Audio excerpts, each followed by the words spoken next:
किसान भाइयों, क्या आप जानते हैं कि आपकी महीनों की खून पसीने की मेहनत और गेहूं की पूरी फसल का असली भविष्य मात्र उन 15 से 20 दिनों के भीतर तय हो जाता है, जब खेत में बालियां निकल रही होती है।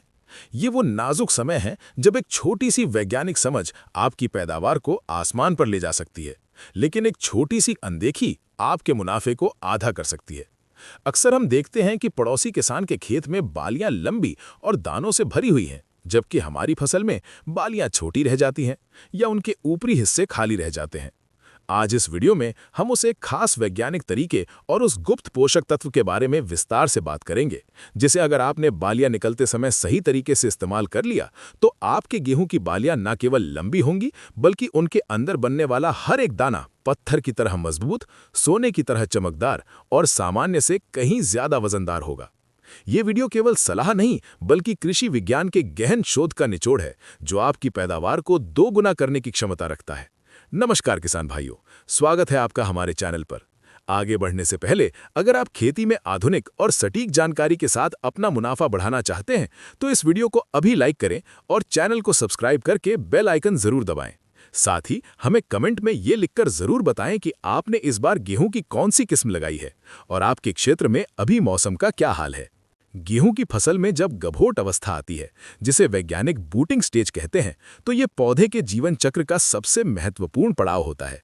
इस समय तने के अंदर बाली का निर्माण हो चुका होता है और वो धीरे धीरे ऊपर की ओर सरक रही होती है। इस समय पौधे को अपनी पूरी ऊर्जा बाली के विकास में लगानी होती है।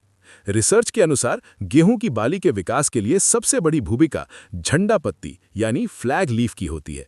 झंडा पत्ती वो आखिरी पत्ती है जो बाली के ठीक नीचे निकलती है।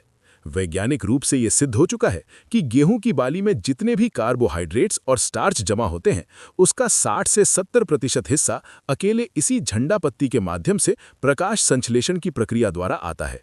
इसलिए इस समय हमारा सबसे पहला और मुख्य उद्देश्य इस झंडा पत्ती को स्वस्थ, हरा भरा और रोग मुक्त रखना होना चाहिए।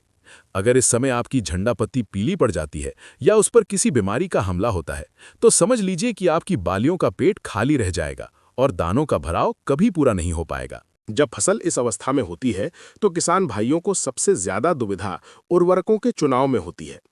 कई किसान इस समय यूरिया का अंधाधुंध प्रयोग कर देते हैं, जो कि पूरी तरह से गलत है। गभोट अवस्था के बाद पौधे को नाइट्रोजन की बहुत कम जरूरत होती है। अगर आप इस समय यूरिया डालेंगे, तो पौधा अपनी ऊर्जा शाकाहारी वृद्धि में लगाने लगेगा, जिससे तना तो लंबा और नाजुक हो जाएगा, लेकिन बालियों का विकास रुक जाएगा। साथ ही ज्यादा नाइट्रोजन से पत्तियों का रस चूसने वाले कीटों और फफूंद जनित रोगों का खतरा बढ़ जाता है। इस समय पौधे की असली मांग फास्फोरस और विशेषकर पोटेशियम की होती है। फास्फोरस का कार्य है बालियों की लंबाई बढ़ाना और उनके अंदर के ढांचे को मजबूत करना, जबकि पोटेशियम का कार्य है दानों के अंदर दूध भरने की प्रक्रिया को तेज करना और दानों के आकार व चमक को निखारना। यहीं पर काम आता है NPK 05234 का चमत्कारी स्प्रे। इसमें 52% फास्फोरस और 34% पोटेशियम होता है। फास्फोरस जड़ों को मजबूती देता है ताकि फसल गिरने से बचे, और पोटेशियम पौधों के रंध्रों यानी स्टोमेटा को नियंत्रित करता है, जिससे पौधा गर्मी के प्रति सहनशील बनता है।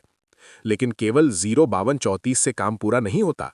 इसके साथ आपको मिलाना है बोरॉन 20% वाला। बोरॉन एक ऐसा सूक्ष्म पोषक तत्व है जिसे अक्सर किसान नजरअंदाज कर देते हैं, लेकिन बालियों के लिए ये किसी वरदान से कम नहीं है। बोरॉन का मुख्य काम परागण यानी पॉलिनेशन की प्रक्रिया को सफल बनाना है। आपने देखा होगा कि कई बार बालियां तो पूरी निकलती हैं, लेकिन उनके बीच बीच में दाने नहीं बनते या ऊपरी हिस्सा खाली रह जाता है। इसे गैपिंग की समस्या कहते हैं, जो बोरॉन की कमी का सीधा संकेत है।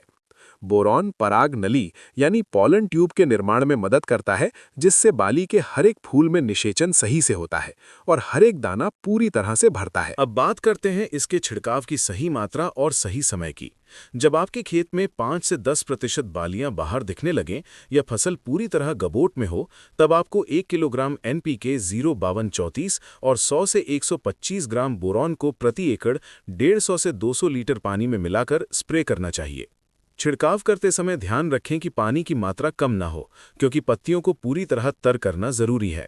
स्प्रे हमेशा शाम के समय या सुबह की ओस सूखने के बाद करें। दोपहर की चिलचिलाती धूप में स्प्रे करने से बचना चाहिए, क्योंकि उस समय पत्तियों के रंध्र बंद होते हैं और दवा का अवशोषण ठीक से नहीं हो पाता। ये स्प्रे न केवल दानों की संख्या बढ़ाएगा, बल्कि दानों की चमक और उनके वजन को भी बढ़ाएगा, जिससे मंडी में आपको अपनी फसल का सबसे ऊंचा दाम मिलेगा। इसके अलावा इस अवस्था में गेहूं की फसल को एक और चीज की सबसे ज्यादा जरूरत होती है, और वो है नमी का प्रबंधन। वैज्ञानिक भाषा में इसे क्रिटिकल मॉइस्चर स्टेज कहा जाता है। जब बालियां निकल रही हों और दानों में दूध भर रहा हो, उस समय खेत में नमी की कमी एक महापाप की तरह है। यदि इस समय मिट्टी में दरारें आ गईं या पौधा प्यासा रह गया, तो दानों का भराव बीच में ही रुक जाएगा। इससे दाने पिचक जाएंगे और पैदावार में भारी गिरावट आएगी। लेकिन यहाँ एक बहुत बड़ी सावधानी रखनी है। मार्च और अप्रैल के महीने में अक्सर तेज हवाएं चलती हैं। अगर आपने भारी सिंचाई कर दी और हवा चल गई, तो आपकी खड़ी फसल जमीन पर बिछ सकती है। फसल का गिरना यानी सीधे तौर पर पैदावार का 30 से 40% नुकसान। इसलिए सिंचाई हमेशा तब करें जब हवा शांत हो, और कोशिश करें कि हल्की सिंचाई ही की जाए। स्प्रिंकलर सिस्टम इस समय बहुत कारगर होता है, लेकिन अगर आप क्यारियों में पानी दे रहे हैं तो शाम का समय सबसे सुरक्षित रहता है। एक और महत्वपूर्ण पहलू है तापमान का प्रबंधन। जैसे जैसे मार्च का महीना करीब आता है, अचानक गर्मी बढ़ने लगती है। इसे टर्मिनल हीट स्ट्रेस कहा जाता है। उच्च तापमान के कारण गेहूं का दाना समय से पहले पकने की कोशिश करता है, जिससे उसे पूरा पोषण नहीं मिल पाता और वो छोटा रह जाता है। इस गर्मी के तनाव से बचने के लिए पोटेशियम का स्प्रे बहुत काम आता है, क्योंकि ये पौधे के भीतर पानी के संचार को नियमित करता है। यदि आप NPK 0-52-34 का स्प्रे पहले ही कर चुके हैं, तो आपकी फसल इस गर्मी को सहने के लिए तैयार रहेगी। कुछ उन्नत किसान इस समय समुद्री शैवाल के अर्क यानी सीवीड एक्सट्रैक्ट का भी प्रयोग करते हैं, जो पौधों को विभिन्न प्रकार के तनावों से लड़ने की शक्ति प्रदान करता है। फसल में बालियां आने पर कीटों और बीमारियों का हमला भी तेज हो जाता है। इस समय माहू या चेपा यानी एफिड्स का प्रकोप सबसे ज्यादा देखा जाता है। ये छोटे छोटे हरे या काले रंग के कीट बालियों का रस चूस लेते हैं, जिससे दाने कमजोर हो जाते हैं। इसके साथ ही पीला रतुआ यानी येलो रस्ट और झुलसा रोग भी पत्तियों को सुखा सकते हैं। यदि आपको बालियों पर या पत्तियों पर कोई भी असामान्य रंग दिखे, तो तुरंत उचित कीटनाशक या फफूंदनाशी का छिड़काव करें। ध्यान रहे कि अगर आप NPK और बोरॉन का स्प्रे कर रहे हैं, तो आप इनके साथ अधिकांश कवकनाशकों को मिला सकते हैं, लेकिन कीटनाशक मिलाने से पहले एक छोटे बर्तन में घोल बनाकर उसकी अनुकूलता यानी कंपैटिबिलिटी जरूर जांच लें। बालियां आने के बाद जब दाने दूधिया अवस्था में पहुंच जाते हैं, तब कई किसान एक और गलती करते हैं। वे सोचते हैं कि अब तो फसल पकने वाली है, तो देखरेख कम कर देते हैं।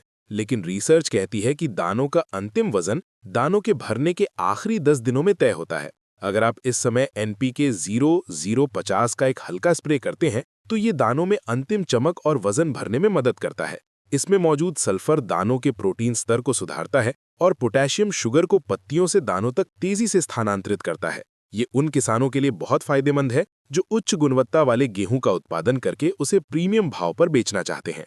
किसान भाइयों, खेती केवल परंपरा नहीं बल्कि एक विज्ञान है। हर एक स्प्रे, हर एक सिंचाई और हर एक निर्णय का वैज्ञानिक आधार होना चाहिए। जब आप सही समय पर सही खाद का चुनाव करते हैं, तो आप केवल फसल नहीं उगा रहे होते, बल्कि आप अपनी आय को सुरक्षित कर रहे होते हैं।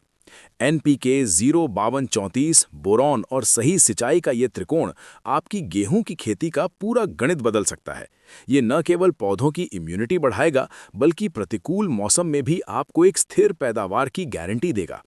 जो किसान केवल यूरिया और DAP के भरोसे बैठे रहते हैं, वे कभी भी 25-30 क्विंटल प्रति एकड़ की पैदावार हासिल नहीं कर पाते। उच्च उत्पादन के लिए आपको इन सूक्ष्म पोषक तत्वों और स्प्रे मैनेजमेंट को अपनाना ही होगा। अंत में मैं यही कहूंगा कि आपकी फसल आपकी मेहनत का आईना है। इस समय किया गया थोड़ा सा अतिरिक्त निवेश और थोड़ी सी अतिरिक्त सावधानी आपको कटाई के समय वो खुशी देगी जो हर किसान का सपना होता है। लंबी बालियां, मोटे दाने और चमकदार फसल केवल संयोग नहीं, बल्कि आपकी सही मेहनत का परिणाम होती है। हमें पूरा विश्वास है कि इन वैज्ञानिक सुझावों को अपनाकर आप इस साल गेहूं की रिकॉर्ड पैदावार लेंगे। अगर आपको ये जानकारी उपयोगी लगी हो, तो इसे अपने तक ही सीमित ना रखें। अपने WhatsApp ग्रुपों में और साथी किसानों के साथ इसे शेयर करें, ताकि हर किसान भाई वैज्ञानिक खेती की ओर कदम बढ़ा सके। आपके कोई भी सवाल हो, चाहे वो खाद की मात्रा को लेकर हो या किसी बीमारी के लक्षण को लेकर, कमेंट बॉक्स में पूछना ना भूलें। हम पूरी कोशिश करेंगे कि आपके हर सवाल का तकनीकी समाधान दें। स्वस्थ रहें, खुशहाल रहें और उन्नत खेती करते रहें। बहुत बहुत धन्यवाद।